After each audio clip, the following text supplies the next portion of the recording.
Next week is spring break, right? Does anybody do anything exciting or fun? Gulf Shores, Alabama. Gulf Shores, Alabama. That's a popular place. Anybody else going to Gulf Shores? Running each other on the beach or anything? Okay. Other people are like, school, I got to go to school. I got to catch up on my schoolwork. I got to study.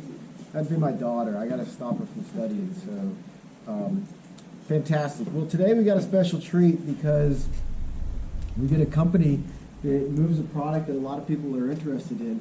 But what's cool about it is that they have really a pretty significant of the market share within the DFW area. You're going to hear about all that all over the place. And a lot of market share in other places, but they're a big mover of the product.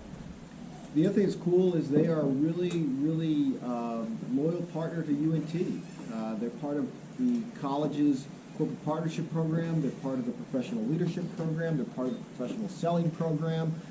So they're really integrated into the college. And if you haven't heard of them, well, you probably should, because they're going to be around a lot. And that is Andrews Distributing. The other thing that's cool about them being here today is they just didn't bring one person. You thought two people last week when Len Boccia brought somebody was cool. Now we've got Joey bringing two other people, so you got three cool people here today. So I'm not going to take too much more time, and I'm going to turn it over to the man here, and he's going to introduce everybody and tell you a little bit about. Nice picture. Yeah. Okay, the floor is yours. All right. Thanks. Yeah, like Dr. Salzer said, my name's Joey Greger. I'm a VP of Operations for Andrews Distributing, and my hope here this evening is to, in the next 50 minutes or so, just kind of share my experience in 30 years of supply chain and kind of some stuff I've learned and just kind of give you my career path and a little bit about Andrews. Anyway, I brought some guests. I got our VP of Supply Chain, Krista Leonard, here, and Daniel Gregory is our logistics manager. So, I don't know if, have you ever heard of that game show, Who Wants to Be a Millionaire? Anybody ever heard of that? Right? Remember you used to be able to, the contestants could phone a friend, right? So that's what they're here for, phone a friend, right? So, but don't know the answers, unlike sometimes on Who Wants to Be a Millionaire, where sometimes they don't know the answer, right? So anyway, a little bit about my background. I was born in '73. Grew up in Sherman, Texas, just up the road there. An Eagle Scout. I probably got the Guinness. It's not certified, but I probably got the Guinness Book of World Record for most junior colleges attended, like 7 or 8. So back when I was younger, I thought I was a better baseball player than the junior colleges thought. So it didn't work out for me, but that's okay.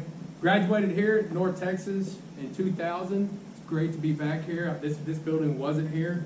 We were over kind of on the other side of campus, a little bit of a dated building, but this is awesome. 30 years in supply chain. Hobbies, I like traveling, I like reading YouTube, and then working out. This is my family, my wife of 25 years. Misty, my son Charlie is 19. We live in Melissa, Texas. And you might be adding up the math there. 73 to 2000, that's like 27, age 27 when I got my undergrad. It's true. I mean, go to 8 junior colleges, and it takes some time to get down the right path. But I'm not alone. There's other professionals that have gone through that same path, and I'm happy to be in the same company as Mr. Tommy Boy here, right? It took him 7-8 years to graduate from Marquette, and he runs a company. All right. So anyway, have y'all seen Tommy Boy? All right, just making sure that landed. Listen, I wanted to be a comic at one time, and usually I do this, and it really reinforces that I chose the right career. So anyway, all right. Well, it's trivia time now. We're gonna do a little trivia. Don't move forward. Okay. Don't move All forward. right. Don't move forward. All right, Krista, what do we We're got? going to pause for a second. I'm going to cue it up. You guys didn't realize that there was going to be a quiz, did you? Yeah, we got a gift too. It's one of these little Arctic. Okay. Accuracy and time matters. There's only going to be one question. Okay. Who all has used Mentimeter? No one. Nobody? Nobody. All right, we're learning something already. Okay. So what I'm gonna do is I'm gonna flash something on the screen. There's gonna be a QR code and a website. It's menti.com, and you're going to sign in and you're going to create a username. And then a question is going to pop up, and I need you to be the fastest and the most accurate. Okay? Any questions? We ready? We ready? All right, let's go. Okay. All right, so there are two ways that you can log in. There is a QR code in the bottom right-hand side. Perfect. I got I'm it already figured seeing out. icons. That means you guys are logging in. If you cannot access the QR code, please look up to the top and go to menti.com, MENTI.com. And it's going to ask you for a code. That code is 89193829. It's going to ask you to choose a name and an icon. I've got 13 people. I'm trying to do a quick count of the room. Anybody need a little bit more? Good? Good? All right, we got about a third of the room in. If you guys want to participate, we'll give everybody about 30 more seconds.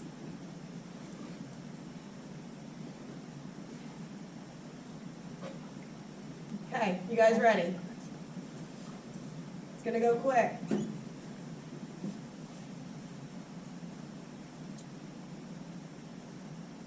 How many states have a smaller population than the DFW Metroplex? Please select your answer. It is timed. You have 15 seconds. You only have 4, 3. Is in Did anybody get it? there. Wow. Wow, First off, that is impressive. that is super impressive. Great job. Yeah, Now, let's see. who got it fast? Who got it?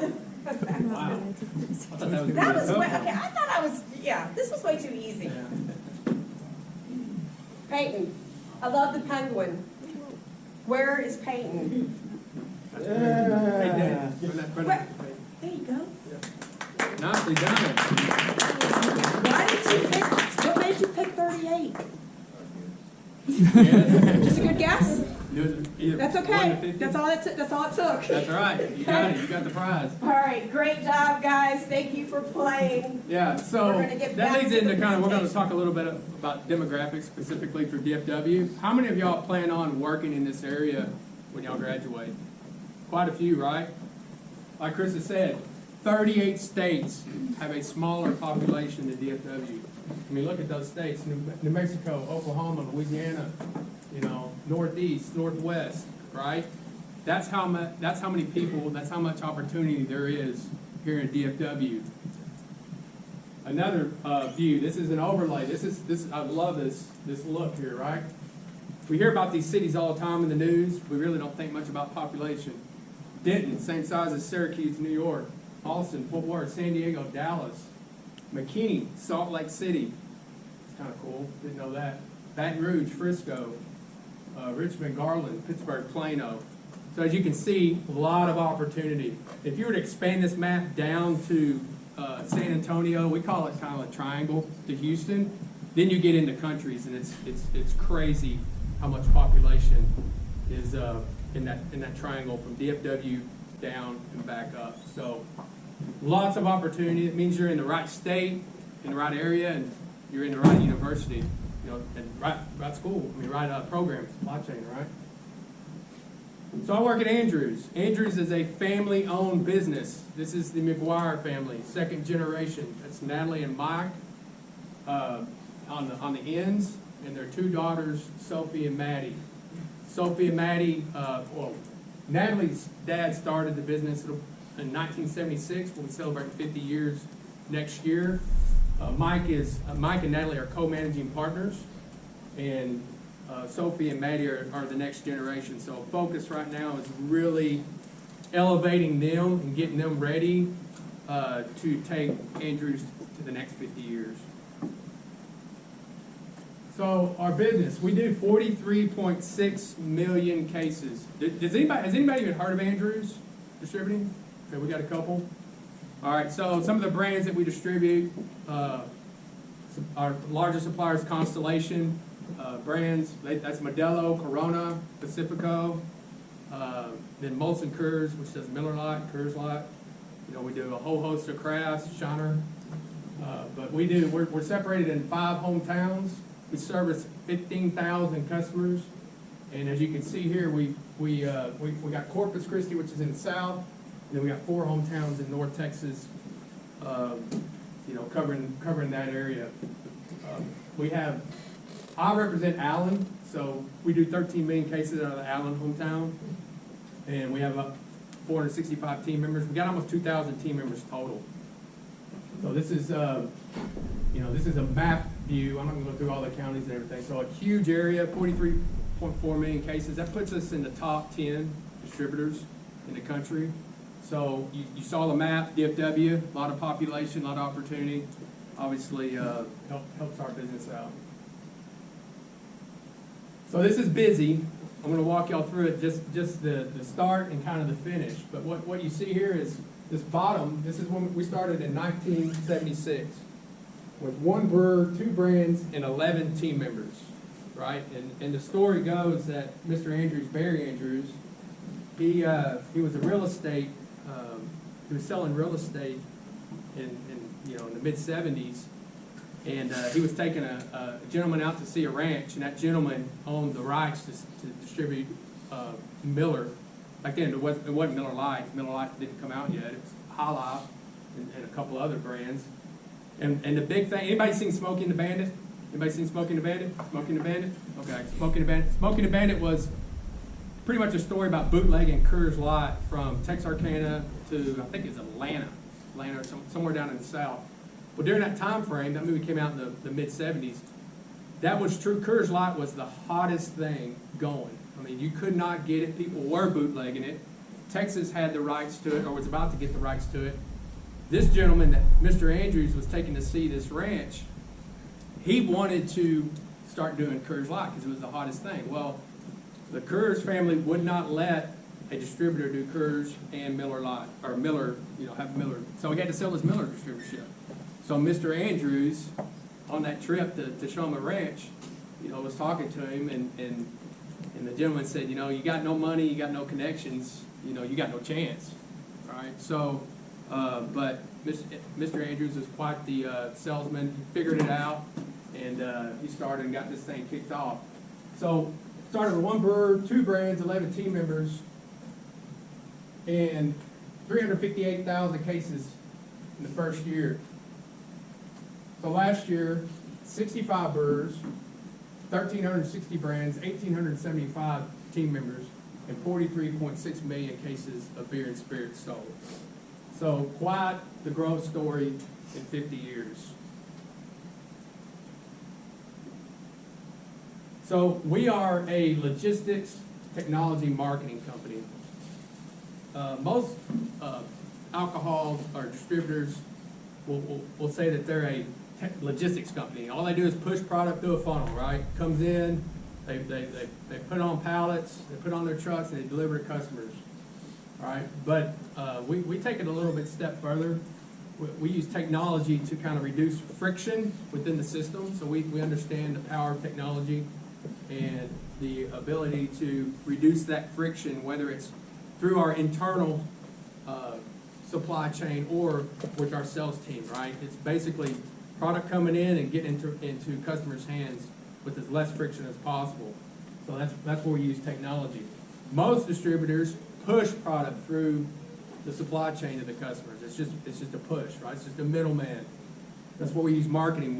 We use our resources to pull the product through to help. Obviously, there's natural demand, but you can see at marketing, we marketing, SMU, anything that has, Corona, Modelo, AT&T Stadium, Miller Lite, and that's all marketing. We're all part of that. So our purpose and our destination make up our mission. So our purpose is we elevate lost moments by creating great beer and spirits experiences.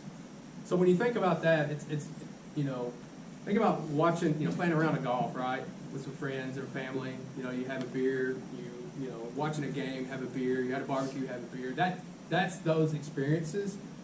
that's our purpose, is to elevate those experiences through our products. Our destination is to be known as the most customer-obsessed brand-building team that sets the standard for the beer and spirits industry. That's what customer obsessed. We want the customers to be the heroes, not us. You know, so that's what our destination is. So those two make up our mission. Our standard for service professionals is how we connect our frontline teams and all of our teams to that mission, right? So I'll give you an example. We embrace continuous improvement. You know, we provide our customers with the right product sets and information. We dress in a professional manner. We have 24 standards that our team members, you know, kind of use to help us, to guide us in support of that mission. Core values, hugely important. You know, the ones that resonate with me, you know, we have 8 there, are excellence. You know, we serve one another in pursuit of being our best. That's really what it's about. And we'll get into servant leadership here in a second. And then agility, and then integrity. So what I really want, you know, you guys to take away from the core values is whatever you do in your career, wherever you go and work, you know, make sure that the values that the company that you're seeking to join align with yours, right? I mean, that's hugely important, right? These align with me and align with, you know, 1,800, 1,900 other team members. So just make sure that when you go and you're looking at a company, you know, it's not just about, you know, a paycheck. It's more than that. There's 2 things I really want you to take away from this presentation, and this is one of them. Under construction. Every single one of us, me, Daniel, Krista, all of y'all are under construction. You know, you always will be. And what that means is you're always willing to learn. You're always, you know, have the mindset of getting better. You know, you're always under construction. Aristotle, you know, kind of said it best. Excellence is never an accident. It is always a result of high intention, sincere effort, and intelligent execution. It represents the wise choice of many alternatives. Choice, not chance, determines your destiny. I really like excellence is never an accident, choice, not chance. That really resonates with me. I actually read this every single morning before I start my day. It just helps me, you know, reset from the day before and get ready to go for my team and, you know, for myself and for my team. But, you know, this wasn't somebody, you know, I think Aristotle was like 2,400 years ago, right? So pretty wise words. All right, so my professional journey, as I said, I graduated in 2000. Worked at it was called Miller Denton. It's called Fisher 59 now. It was Miller Denton beer distributorship right across the road. If you're over there on the way to Peterbilt and you look down to the right, it used to be a brown building. I looked at it today. I think it's gray now. I don't know who's over there now, but that's where I started. I actually was there when I was going to school here, loading trucks at night. When I graduated in 2000, they gave me the purchasing manager job, or I earned the purchasing manager job. They didn't give it to me, and off we went. You know, I started my career 2000, 2003. That was when I was a purchasing manager. Then I moved into operations manager. So I started. We didn't have a forecasting tool. So fresh out of college, I think my last semester I took an Excel class. So used Excel, did forecasting, and you know, they're like, wow, this kid knows something, right? And so I ended up getting promoted to operations manager. After that, I implemented a new program on is actually swap and redeploy, Krista's favorite words. Anyway, a new program, that initiative that helped you know, get better in operations. And then my wife wanted to start a senior in-home care business in 2006. So I completely got out of the beverage distribution business, supply chain, everything. And I was in the in-home care, senior care business. Well, that didn't work out too well. We had the recession. My wife and I figured out that, you know, we really don't work well together in that capacity. So back we go, right? I get a job at Andrews in 2007. and as a supply chain analyst. So started as an analyst for the most part, worked my way up, kind of took a detour, and here we go again. 07 supply chain analyst, got on at Andrews, did that. Then I became a logistics manager. We acquired a couple of distributorships, and we needed some help with some internal movement of product. So did that. Then supply chain manager, so I got logistics manager and supply chain manager responsibilities. Actually, when I got that, that's when we brought Daniel in. Daniel to help with the logistics piece. And then director of supply chain in 2021, 2022, and then VP of ops in 2023, and who knows what's next. So as you can see, I kind of went up, and then kind of went down, and then kind of went up, and these are really ups, but that's just the way the road kind of winds. And my point here is that every single one of these jumps was really an initiative I did or took on. So I put myself out there. I learned the business. I wasn't afraid to, here when I was at, Miller Denton, office right next to the owner. We had kind of a little deal. I asked him, hey, can I learn about the business? If I get too personal, just tell me, it's none of your business kind of deal. So pushed him to learn a lot about the business.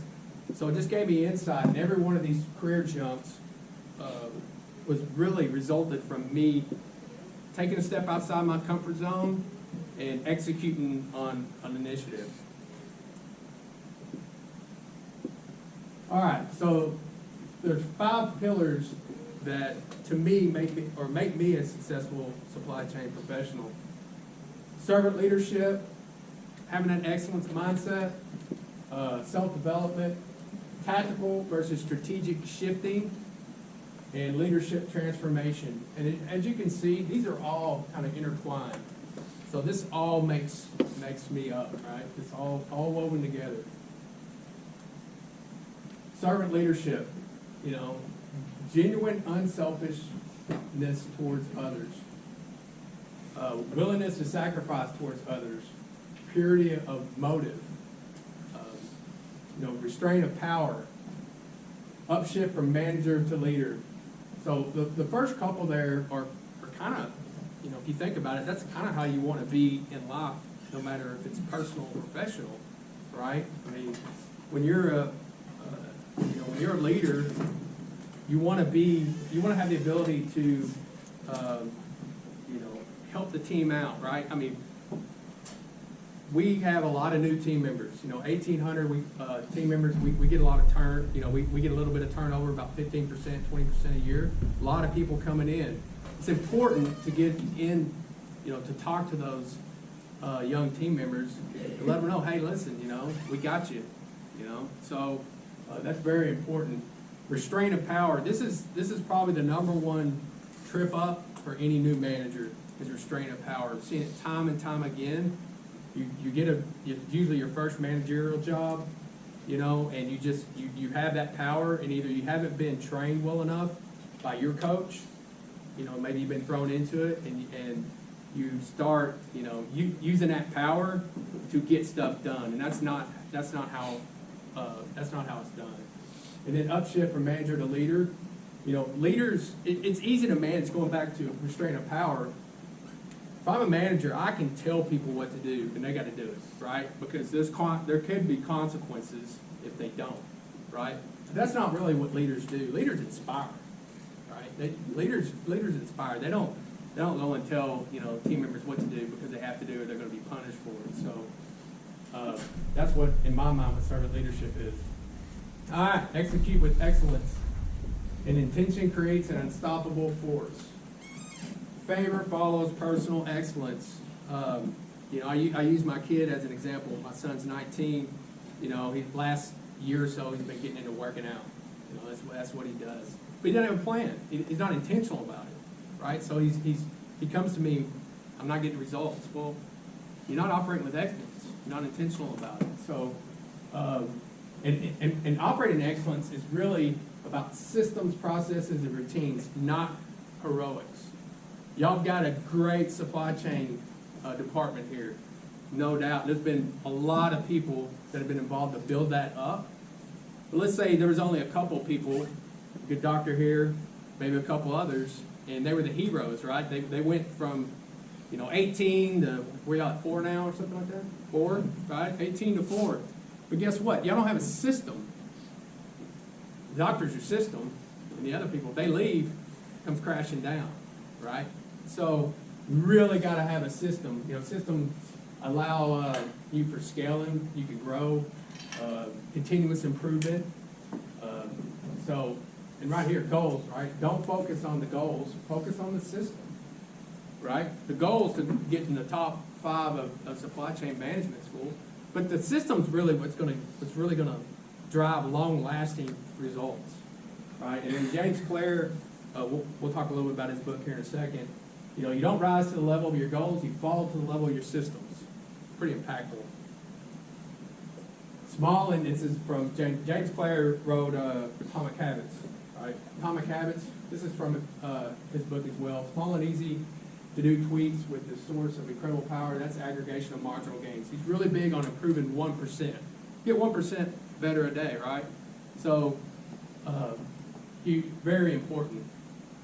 Excellence is about systems, processes, and routines, not heroics. All right. Strategic versus tactical. Huge importance here. Tactical leadership, as you, and I'm going to try and, I might actually have Krista help with this one. Tactical leadership, let's think of a frontline manager. They're more in the business. This is some people call this in the business, on the business. I call it, tactical versus strategic. But as you're, tactical leadership, you're 70% doing it. You're in the work. You're 30% strategic. So that would be like a frontline manager. Short time frame, really just trying to get, we have to get 50,000 cases loaded each night. That manager's making sure that team's getting that done. All right. So one step above that, operational leadership. That breaks down, strategic, tactical, about 50-50. So that's more of a kind of a director's role. They're looking at strategic, and then they also can fly down into tactical if they need to. And then I live up in the 70-30, which is strategic leadership.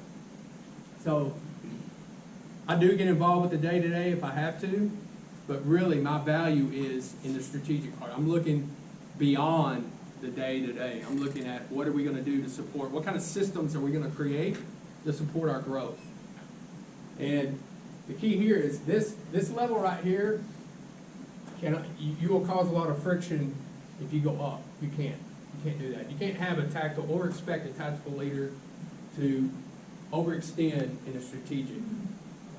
Whereas if I have to go down to the tactical level, I can, or the operational level. Think of it this way. I fly at a 50,000 foot level airplane, director to 10,000 and 1,000 feet right there. I can go down into either one of those. They don't go up. Does that resonate? Does that make sense? Do you understand? Do you have anything to add on that? Yeah, no, I was just going to say, if there's any questions, please chime in, raise your hands. But all I was going to say here, Joey, you did a great job. But as you guys think about as we're on our career journey, we're all under construction.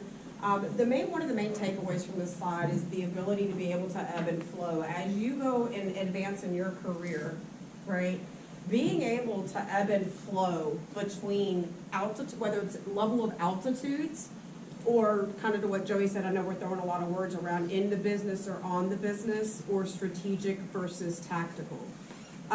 Does anybody have, do you guys understand, like when we say in the business versus on the business, or strategic versus tactical?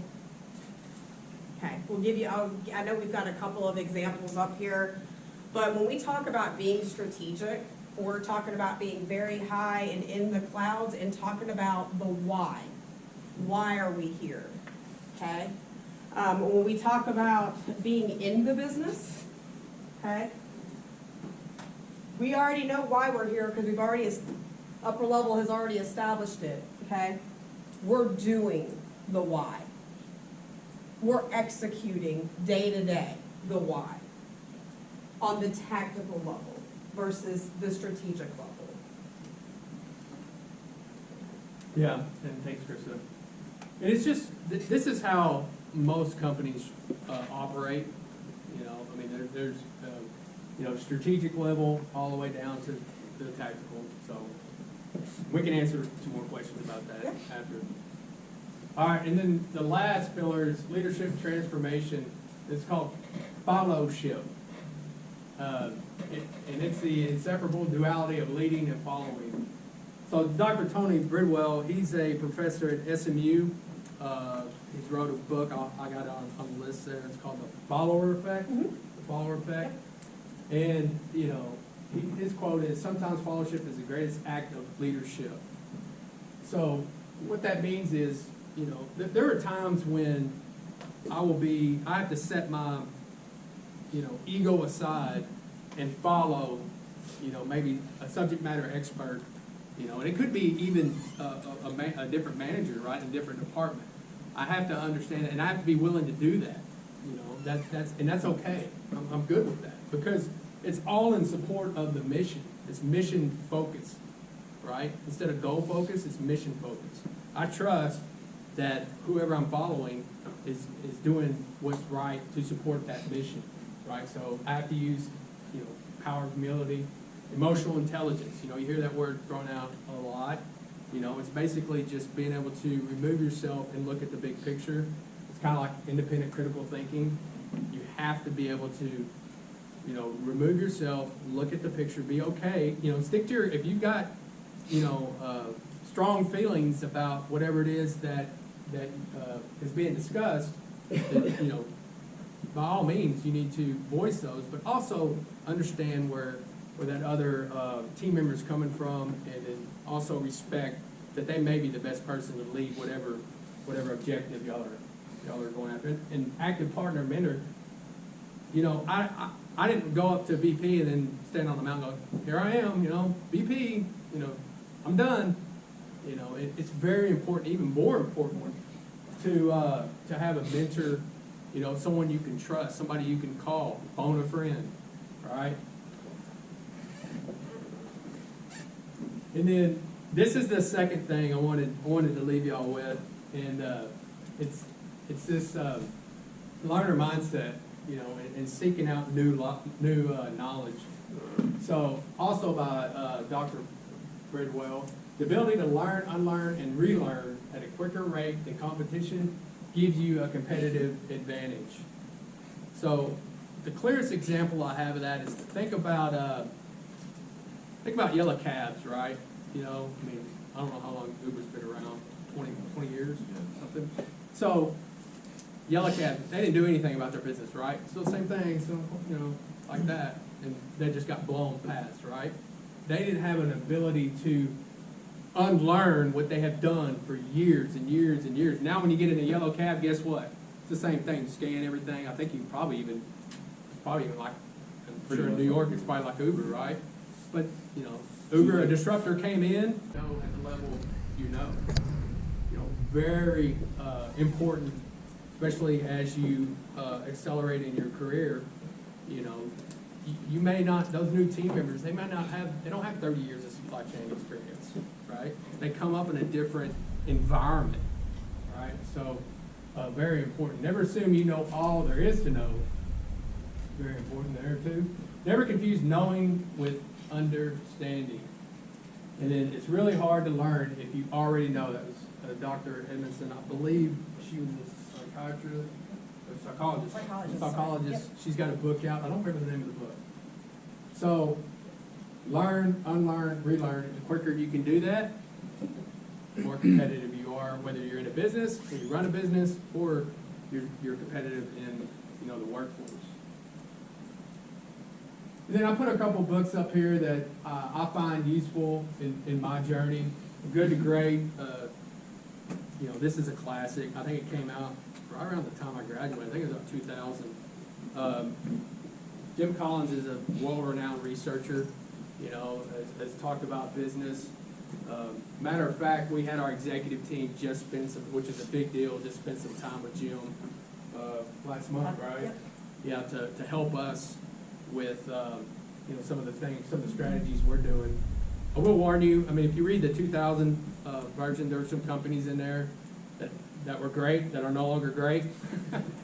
It's just, you know, when you're a public company, you know, sometimes you get the wrong leadership in there and it can really go down. So you build all this and then it go down. But the concepts is really what you need to focus on. And that's what's good. And the major concepts there are, you know, he's a big believer in getting the people on a, you know, think of a bus, right? Getting the right people on the bus. Then getting them in the right seats on the bus, right? So there's some companies, there's some leaders that say, you know what? I don't care about the seats on the bus. I don't, you know, I'm going to hire Daniel. He's the right person to be on the bus. Daniel, I know he's in logistics or supply chain, but he may be in IT because he's the right person on the bus. I'll figure out what seat when I figure out where we're going on the bus. So that's kind of what Jim focuses on. The road back to you. This is an interesting one. It's really about self-reflection, and I think there's 9. Is there 9? Yes. Okay, there's 9 kind of, what do you call those, Krista? Traits. Traits. Okay, there's 9 traits. For instance, I'm a perfectionist. All right, so has a whole section of perfections. It'll identify the trait you are, and you can't get around it. Supposedly, you can't even change it. So I'm a perfectionist. I got to live with it. I can't change it. That's what they tell me. So, but it shows who you are and then how you relate to other people, right? So how does a perfectionist rate interact with an achiever? Or, you know, our coach is a challenger, okay? He is a challenger. So knowing that when he comes in hot, because he comes in hot, I'm a perfectionist. I don't like when people come in hot at me. You know what I mean? I defend my work. So knowing that helps me absorb that much better. All right. So interesting book. I think it's extremely important just to kind of see kind of who you are, and then it's kind of a fun game to kind of look at, you know, other people and see who they are, and then and kind of go from there. The Follower Effect. That was Dr. Bradwell. Like I said, that's an easy book. It's only, you know, probably 60 or 70 pages, right? So pretty good. Spirit of Kaizen. You can't be in operations supply chain and not hear about Kaizen. You know, it's continuous improvement.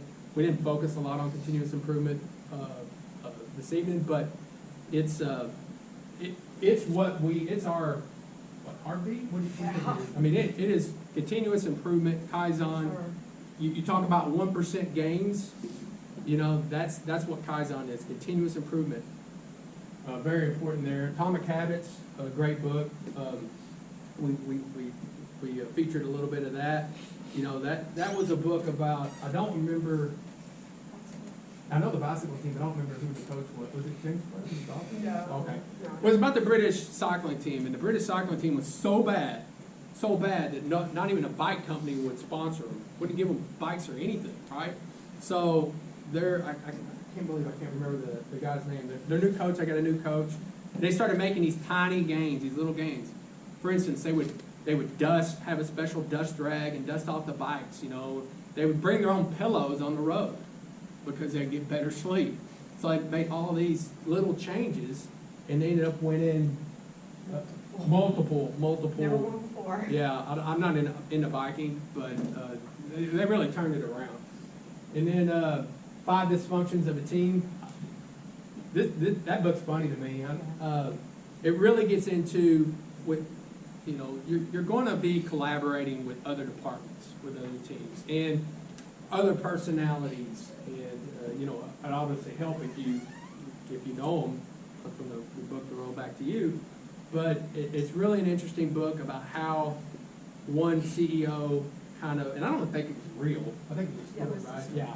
But anyway, the author, as a CEO, that kind of comes in and kind of shapes this, you know, comes up with the 5 dysfunctions of the team, kind of dives into those. So really good book there. And then my favorite's Excellent Wins. So the service standards that I told you that we connect our teams to the mission statement, that came from Mr. Schultze. Schultze started the Ritz-Carlton.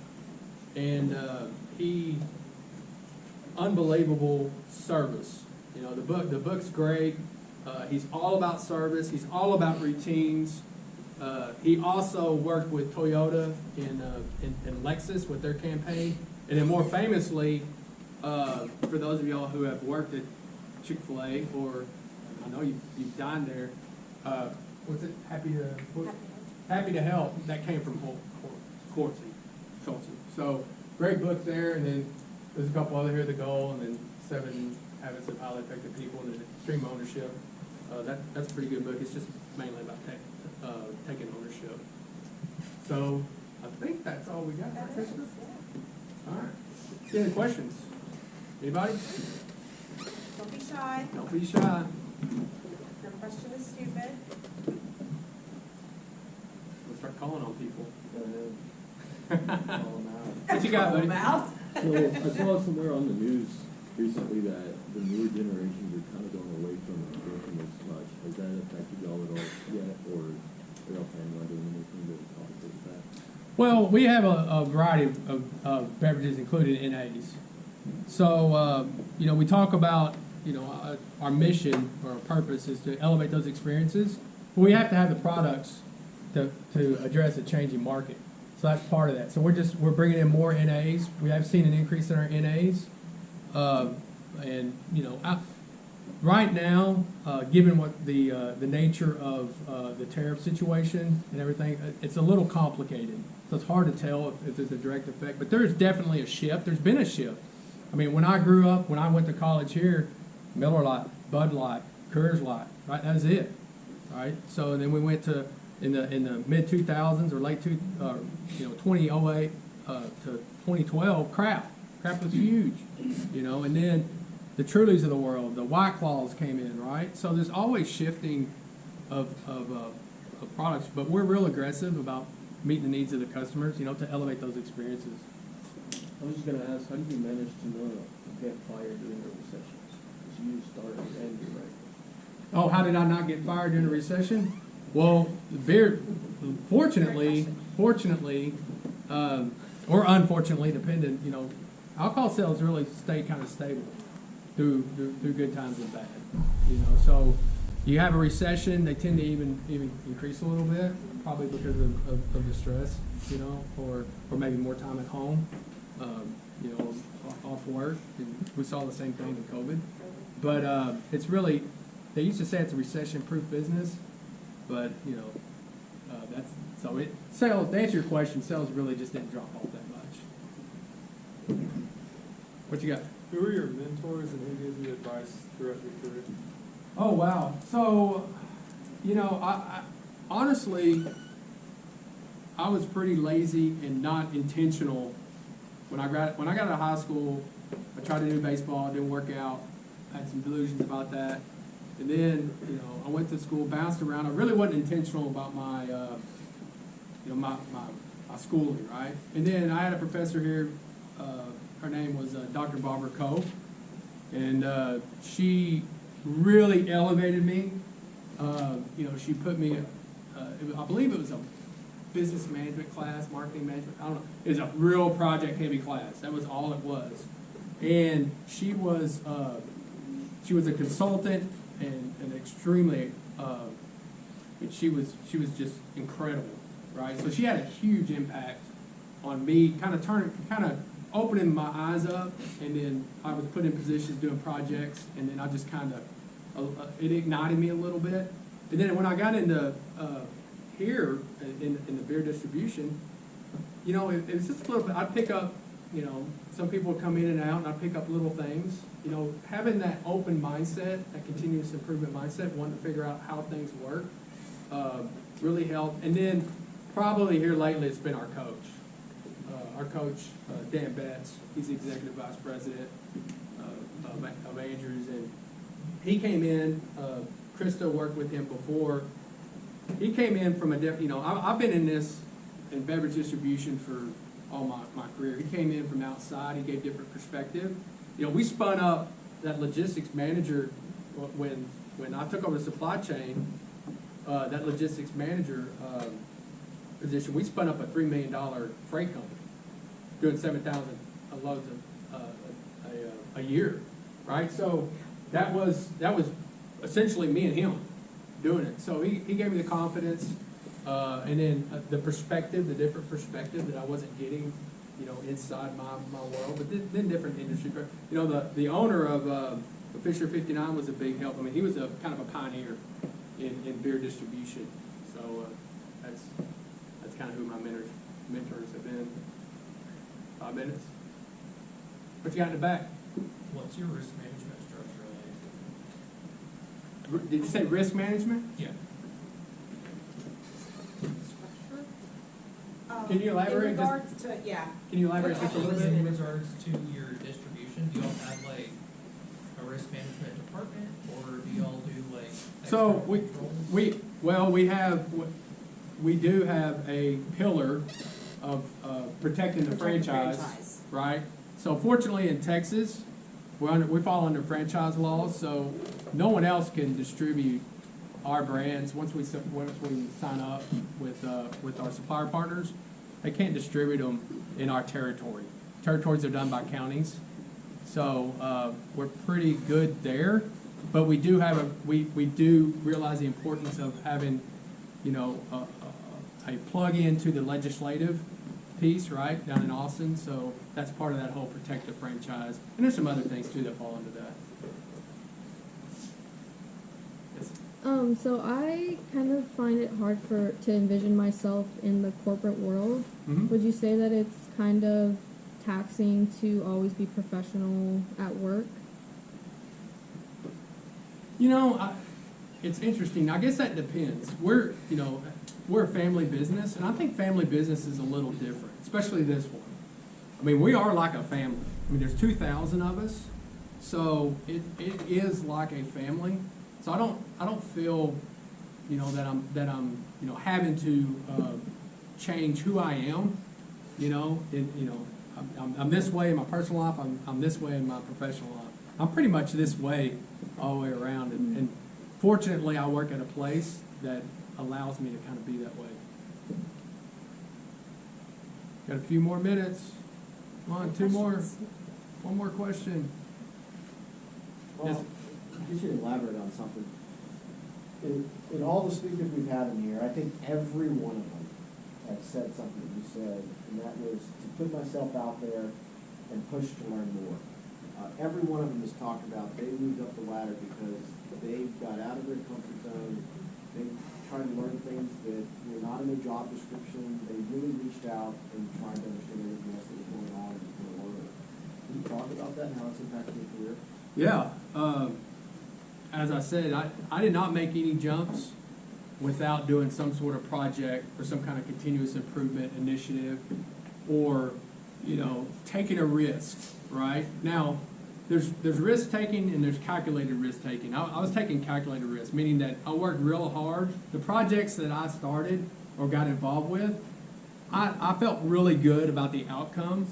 I felt really good. I just didn't go in there and say, hey, I think we need to do this, let's do it, spend $1 million and let's go, and then it bombed. So I was very methodical with the projects and opportunities I selected, but the real key was the learner mindset. I was open. Some of the projects I didn't even involve the role I was currently in. I just saw an opportunity to, you know, make the company better, you know, and I would work on the weekends and then slide it over to whoever that department head was, and then, you know, sometimes it would work out, sometimes it wouldn't. No harm, no foul. So, you know, it doesn't hurt to write up a, you know, 5 or 10 page, you know, paper and you know, put some numbers together and slide it over. And if you're working for a good company, you should be getting some feedback from that department head saying, you know what, I appreciate it, and they're going to keep their eye on you anyway, you know, because you took that initiative. But yeah, keep learning. We're all under construction. And if you work at a place where you don't feel that, you don't feel like that the leadership feels that way, that they're kind of looking down, then you need to probably consider a move. Especially when you're young, you can do, you know, you have the opportunity to move around and shift around. So, that's it. All right. Thank y'all.